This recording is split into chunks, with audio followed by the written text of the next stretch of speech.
Amigas, amigos, espero que estén muy bien. Mis mejores deseos en el inicio de este año. Que sea un año maravilloso para todos y todas.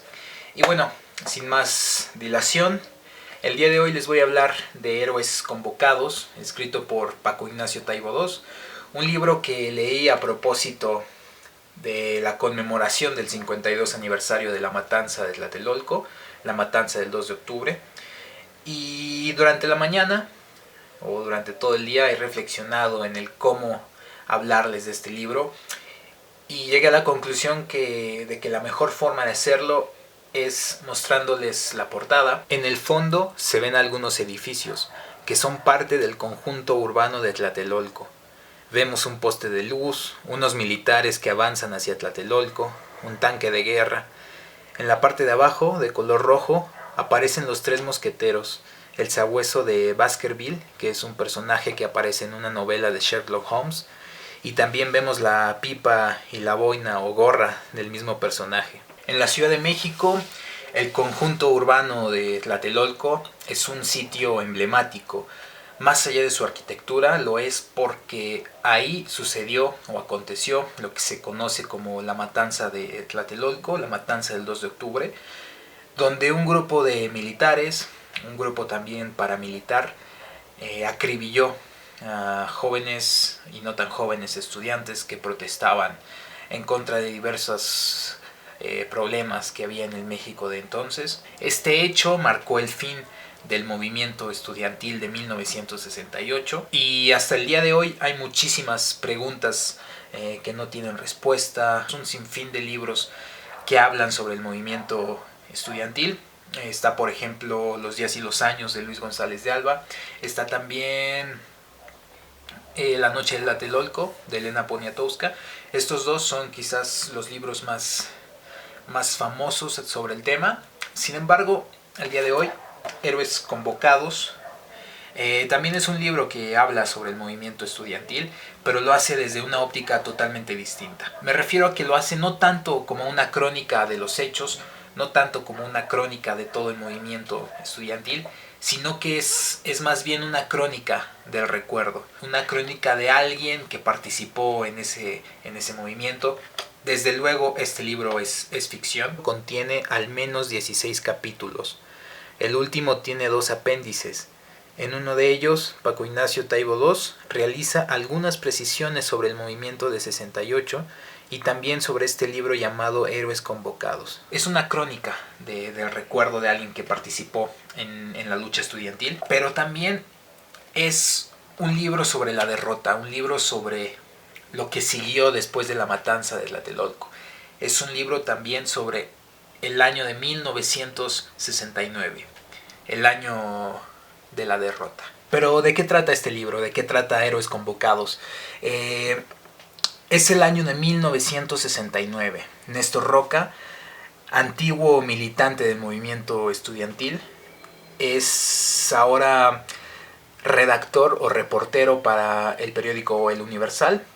Cubre la sección de Nota Roja y en una de sus coberturas periodísticas es herido por un hombre y termina en un hospital, termina internado en un hospital.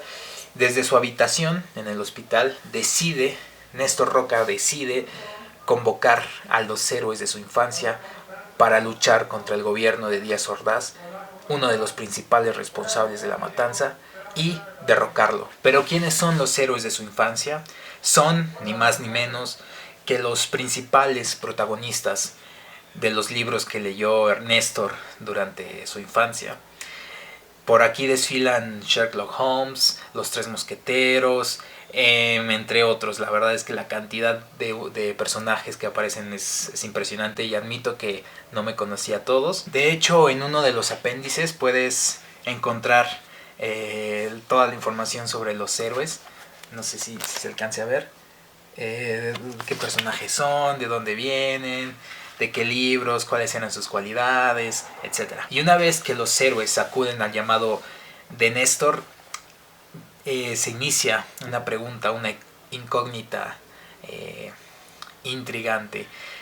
¿Acaso podrá Néstor Roca, miembro de la generación de derrotados, derrocar al gobierno de Díaz Ordaz y lograr al fin una victoria. Sinceramente me encantó esta novela porque se centra en los pequeños recuerdos, no acude a los sitios comunes del movimiento estudiantil, a las grandes manifestaciones, a los grandes mítines, sino que se centra en el personaje común y corriente, un estudiante y punto, que seguramente representa o ejemplifica a los muchos o a la gran mayoría que participó en el movimiento estudiantil. Durante Héroes Convocados puedes darte cuenta que Néstor vivió, digamos, el 68 a plenitud y también vivió la derrota del movimiento estudiantil. Se enamoró en el fragor del movimiento, se enfureció, luchó, pero también fue derrotado, y muchas de las relaciones que formó durante el movimiento estudiantil, que se formaron durante el calor de la revuelta, una vez que llegó la derrota, estas relaciones, estos lazos se van quebrando poco a poco y solamente permanece el recuerdo. Como ya les dije, se compone de 16 capítulos. Sin embargo, entre cada uno de esos capítulos que narra la revuelta de los héroes y de Néstor, hay cartas. Y estas cartas nos permiten adentrarnos en los sentimientos, en las relaciones, en cómo se vivía tanto las diferencias que había entre el movimiento estudiantil o entre la vida del movimiento estudiantil y la vida posterior del movimiento estudiantil, que es una vida más de adulto, más de digamos, más de orden, absolutamente más rutinaria, más de zozobra, más de cansancio, más de resignación. Y puedes hacer ese contraste entre la vida previo a la derrota y la vida después de la derrota. Un libro que habla sobre el año de 1969 y el recuerdo de lo que fue el movimiento estudiantil, la añoranza de lo que pudo ser. Y todos los héroes que aparecen en esta novela son míticos. Y es maravilloso porque Paco permite a través del apéndice conocer muchísimos personajes que la verdad yo no conocía, ya lo dije.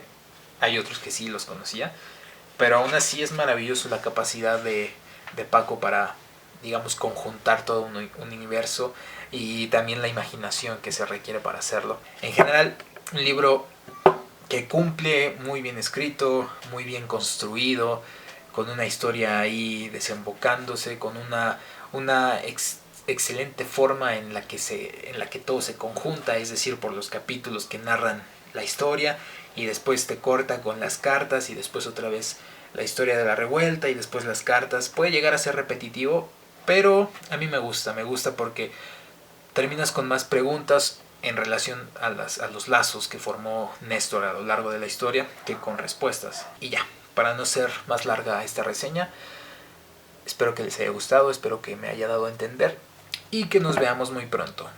Chao, cuídense y nos vemos pronto.